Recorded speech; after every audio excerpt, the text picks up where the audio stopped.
Bom, meus amigos, iniciamos aqui mais uma transmissão do nosso programa e o vídeo de hoje é uma resposta ao professor Eduardo Migovski. Dr. Eduardo Migovski, o mestre Eduardo Migovski, que a propósito é professor também, é um articulista da revista Voyage, ele recentemente escreveu um artigo bastante impopular nessa revista que foi alvo de muitas críticas, inclusive de nossa parte.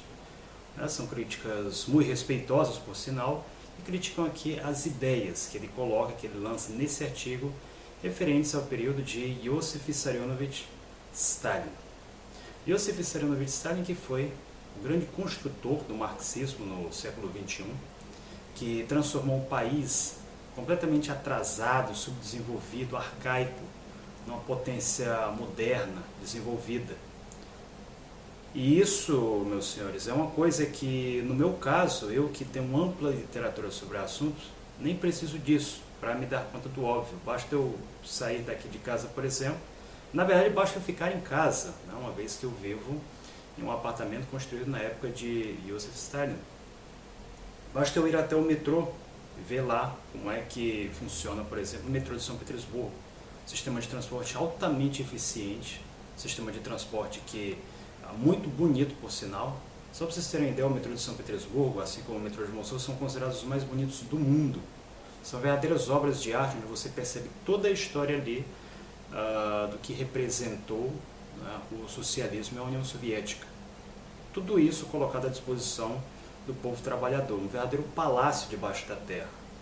Quer dizer, um privilégio que antes era apenas de aristocratas, que foi popularizado para pessoas comuns.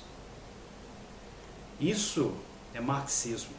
O marxismo é baseado na praxis. O critério da verdade é a praxis, segundo Marx e Engels. Engels chegou a escrever que 1 grama de prática vale muito mais do que 1 tonelada de teoria. Exatamente reiterando, retificando o que eu afirmo aqui, o que Marx colocou. E o que é a prática marxista?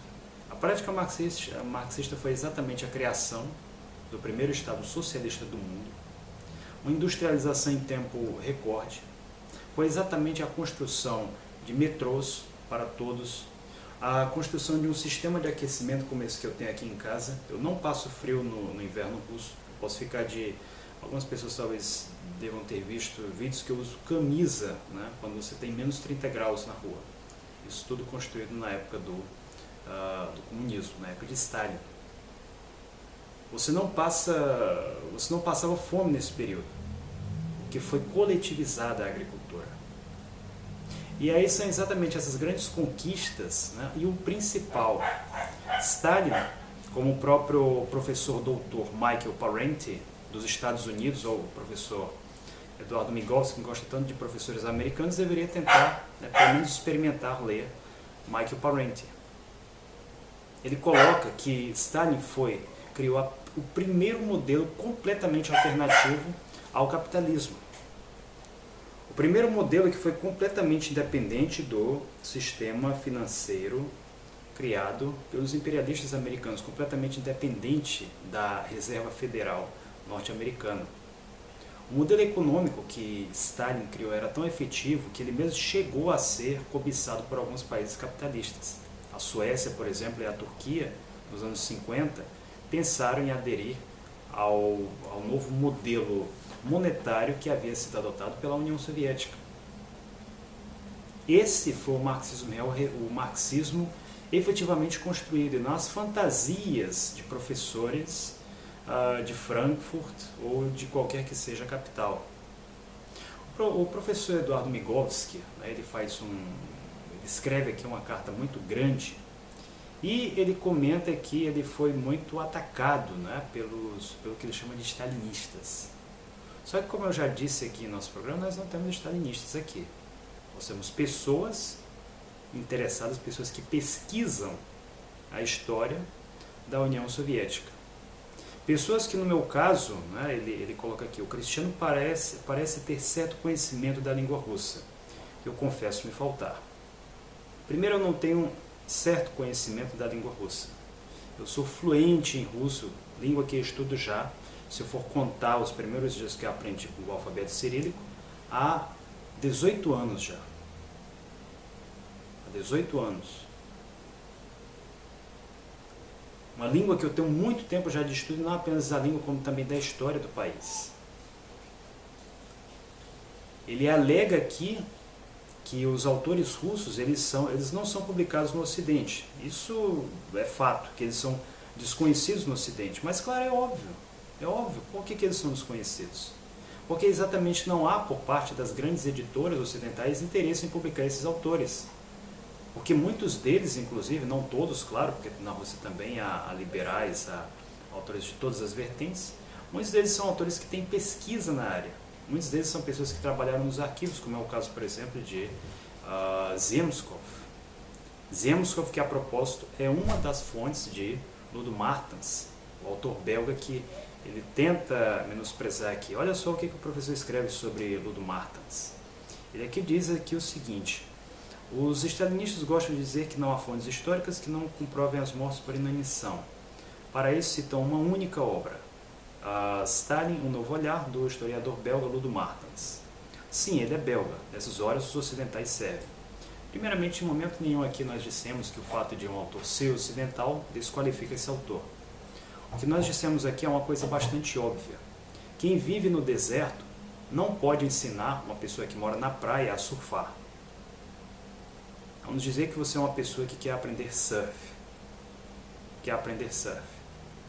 E aí você vai buscar quem? Você vai buscar um indivíduo que mora em um deserto, que no máximo conhece como água, talvez um encanamento, talvez um oásis, ou uma pessoa que mora na praia, ou um surfista profissional. Você quer aprender a jogar hóquei no gelo.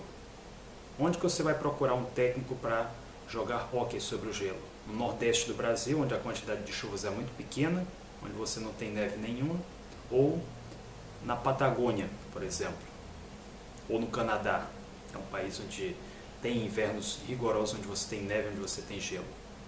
Eu acredito que qualquer pessoa razoável vai responder que vai buscar no Canadá. Você não vai procurar uma pessoa para aprender hóquei no Nordeste do Brasil. É a mesma coisa com relação à história. A maioria dos autores ocidentais, como bem denunciado por Yegor Yakovlev, autor dessa obra aqui, eu conheço pessoalmente, a propósito, tem inclusive fotos com ele, tem inclusive um autógrafo aqui da obra. Ele que deu uma palestra sobre essa obra fantástica que vai na Unitogênia, né, o que o Terceiro Reich preparou para o Brasil. Fizeram essa pergunta, por que autores ocidentais publicam assim? Ele deu uma resposta muito sábia, porque a maioria desses autores ocidentais eles têm acesso apenas a traduções de parte de algumas obras. O professor Eduardo Migovski, ele aqui chega, né, ele coloca alguns pontos que são absolutamente pretensiosos, pontos que são, eu diria, até extremamente snobs. Né? Ele diz aqui: os autores que ele chama de ocidentais são os maiores especialistas sobre a história do século XX. Primeiro, que critérios utiliza o professor para dizer que eles são os maiores especialistas sobre a história do século XX? Mesmo porque a história do século XX é uma história muito ampla. É uma história muito ampla. Será que, por exemplo, o professor Eduardo Migovski, ou qualquer outro colega dele, sabia que 3.000 russos lutaram do lado do Paraguai contra a Bolívia durante um conflito entre os dois países durante o século 30, durante os anos 30? Por que é que nós encontramos tão poucas informações, por exemplo, sobre a Guerra do Paraguai? E o principal, por que é que nós encontramos, por exemplo, por que é que quase nós não encontramos nenhum conteúdo teórico, por exemplo, no YouTube, de forma a popularizar o conhecimento? Por que é que nós encontramos isso, por exemplo, por parte do professor Eduardo Migovski? Por que é que nós não encontramos isso por parte, por exemplo, do professor Aaron Reis? Ou por parte do professor, quem que ele diz aqui é o professor dele, que é o caso do professor Como que é o nome desse professor? Ele cita aqui o professor dele, que é o professor Ângelo Segrilo, né, que foi o professor dele na faculdade de História, né, não de Esgrima. Caso o senhor não saiba, professor, mas o meu professor de Esgrima, o Klim Zhukov, ele também é professor de História. Ele pode não ser o meu professor de História, conquanto eu não estudo, infelizmente, História na faculdade. Entretanto, ele tem, em um programa chamado Razveda Pros, que tem mais de 50 transmissões com este professor, mais de 50 vídeos, cada um com no mínimo 1 hora de duração, mais de 50 palestras. E essas não são palestras elitizadas, né? Não, isso é coisa que qualquer pessoa pode acessar. Qualquer pessoa pode acessar. E caso você não saiba, o meu professor de esgrima, a propósito, ele é um dos contribuintes do portal Historia.rf, que é o maior portal de história da Rússia. É verdade que a especialização dele, de fato, não é exatamente o século XX. A especialização dele é a história medieval. Ele, que a propósito, também é um reencenador histórico. Entretanto, ele possui vasto conhecimento na área e vários colegas que são especialistas no assunto. Ele, a propósito, não é um mero professor de história da Rússia. É muito comum, por exemplo, às vezes ele suspender os treinos de esgrima, porque muitas vezes ele tem encontros com o ministro da Cultura, que também é um intelectual renomado na Rússia, que é o Miginsky. Ele é um professor que tem grande conhecimento, inclusive tem palestras, por exemplo, sobre o Holodomor, sobre a coletivização, e ele conhece vários outros historiadores que também contribuem para o portal Historia.rf e que tem também, inclusive, disponíveis na internet, matérias sobre o assunto.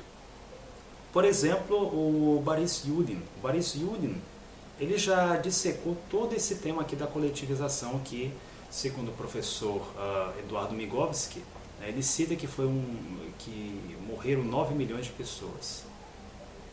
Primeiro, de onde que o professor Eduardo Migovski tirou essa fonte, essa informação? Qual é a fonte da fonte do professor Eduardo Migovski? Eu vou mostrar para vocês qual que é a fonte, qual que eu presumo que seja a fonte do professor Eduardo Migovski. Isso aqui está, a propósito, dissecado nessa obra que eu já mencionei aqui, chamada Mifologia Galadomora, que é uma obra que não existe em português. Isso aqui é uma fonte que nós temos o privilégio de ter aqui em primeira mão e que esse privilégio nós sempre disponibilizamos para todos os interessados, que é um livro da Yelena Prudnikova e de Ilya Tigirin. Aqui nós temos um capítulo chamado Patologia Aritmética, algo como a aritmética do exagero, e ele menciona aqui um estudo do ano da década de 2000, quando se falava em 7 a 10 milhões de mortos, né, na Ucrânia. E ele menciona aqui como fonte uma publicação da Academia de Ciências Nacional da Ucrânia, no qual foi colocada aqui uma cifra, né, das vítimas do Holodomor.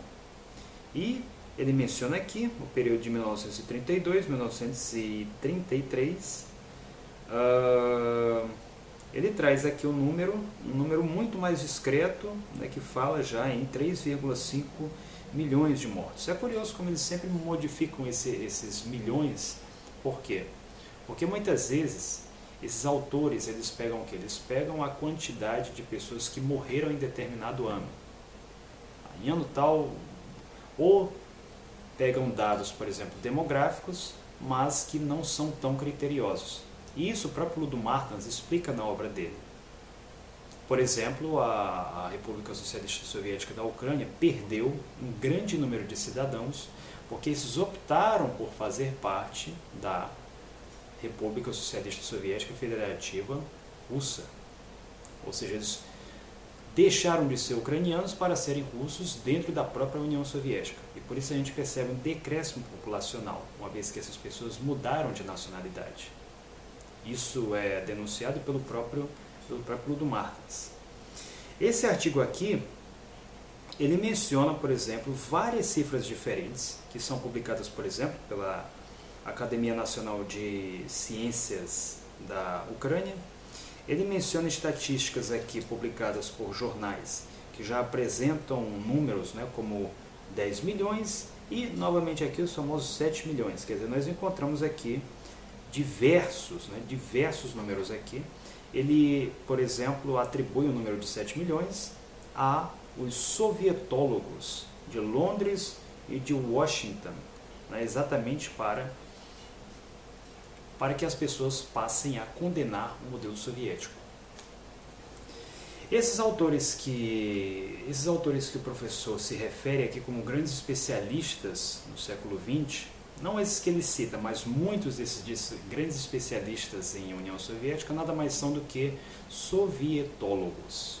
Os sovietólogos são alvo de fortíssima crítica, não só aqui na Rússia como também fora dela. São autores que publicam conforme os interesses dos governos ocidentais. E é exatamente isso que nós chamamos de autores ocidentais. Não é autor ocidental por ter nascido no Ocidente. Até porque se fosse assim, o meu próprio vídeo não teria nenhuma valia, já que eu mesmo nasci no Ocidente. Os ocidentais aos quais nós nos referimos aqui são autores que trabalham conforme esses interesses e não autores que simplesmente nasceram no Ocidente. Por que será que a pesquisa do professor Eduardo Migovski, menciona que não sabe russo, talvez ele é de se imaginar, já que ele é um mestre, que ele saiba pelo menos o inglês. Geralmente mestrado no Brasil você tem que saber pelo menos 2 línguas.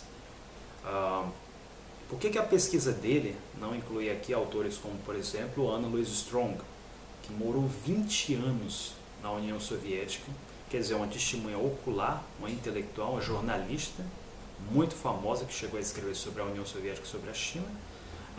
Curiosamente, nós não encontramos nenhuma referência a uma autora como Anna Louise Strong na pesquisa do professor Eduardo Migovski. E ele que diz que pesquisa também várias vertentes.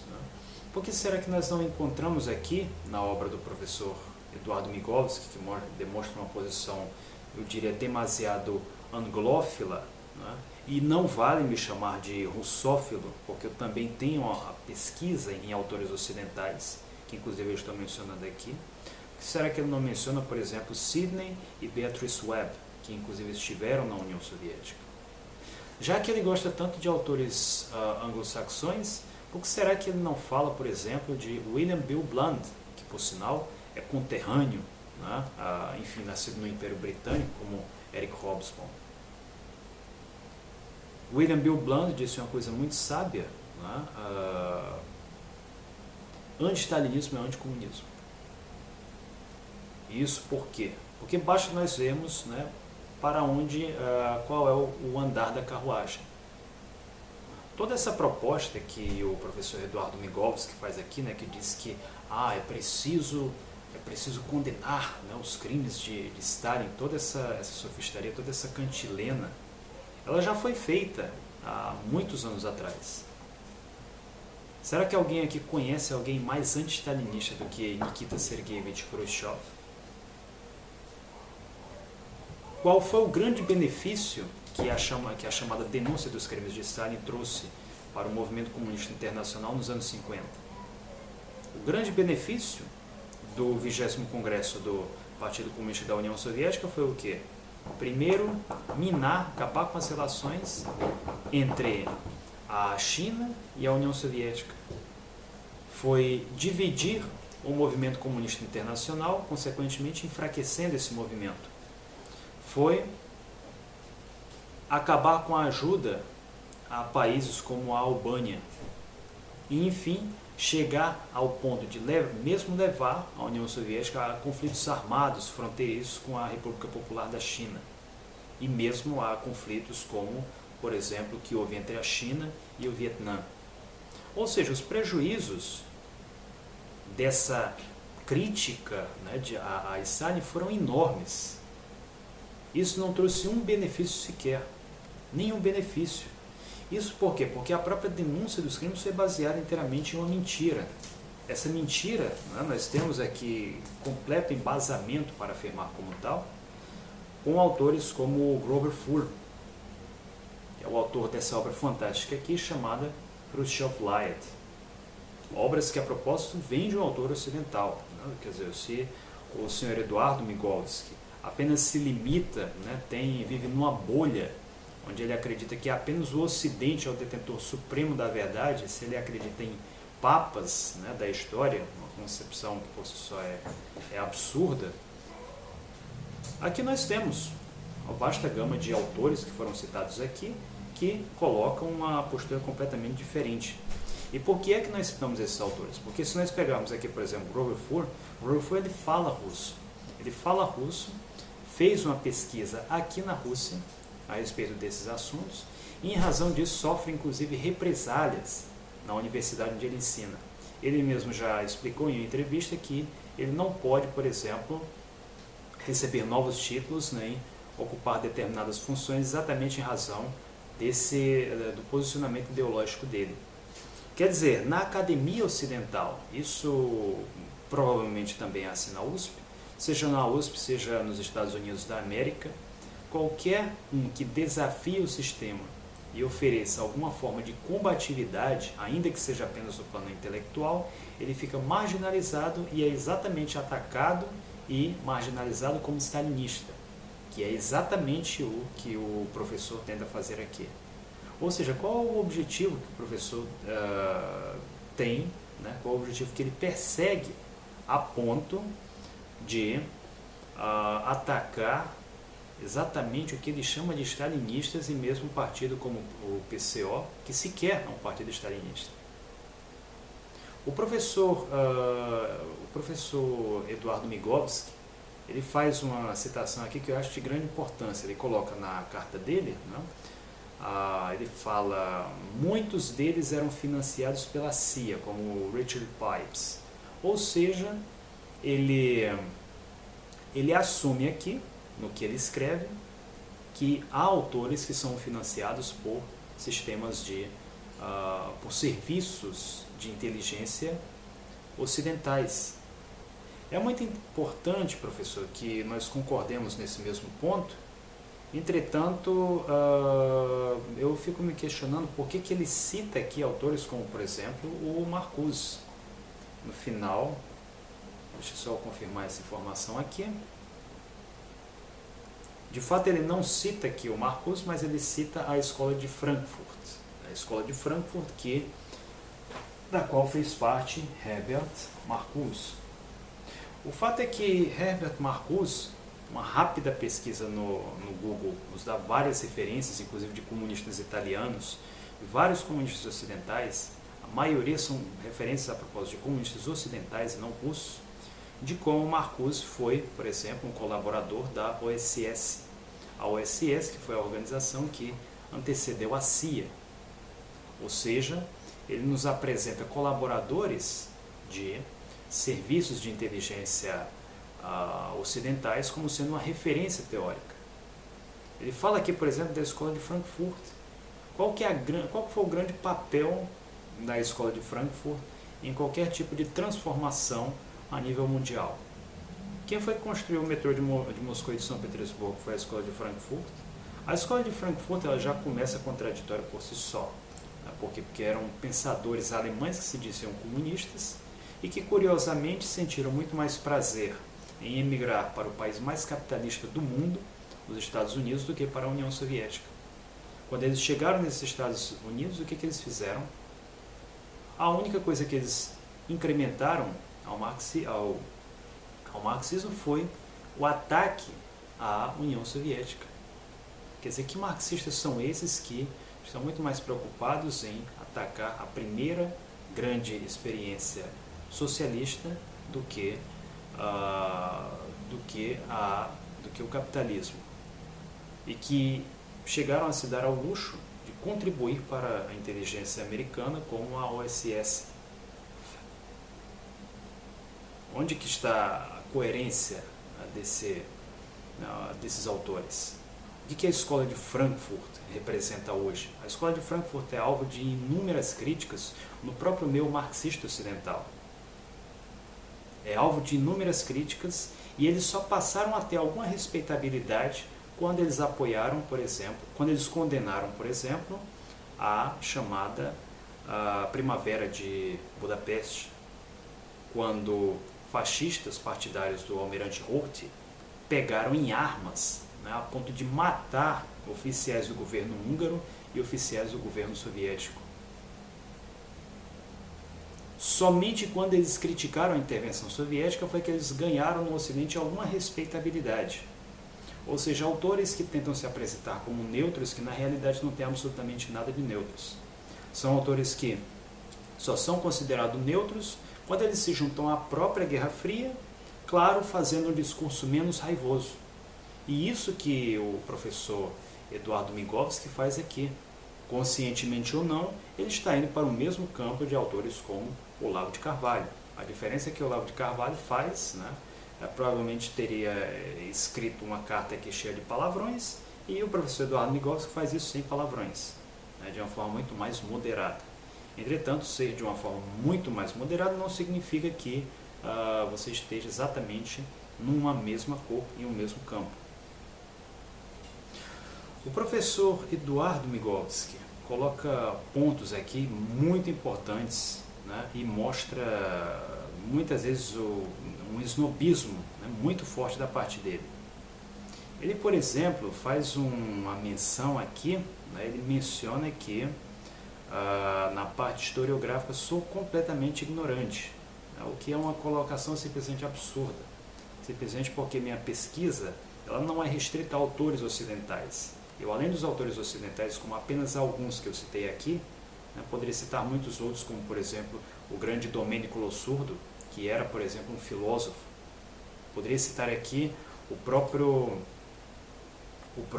Daniel Arão Reis, filho, né, que no livro dele As Revoluções Russas, da Unesp, ele menciona que se não fosse a coletividade forçada da Terra e a industrialização acelerada, não poderiam ter sobrevivido ao genocídio de Hitler.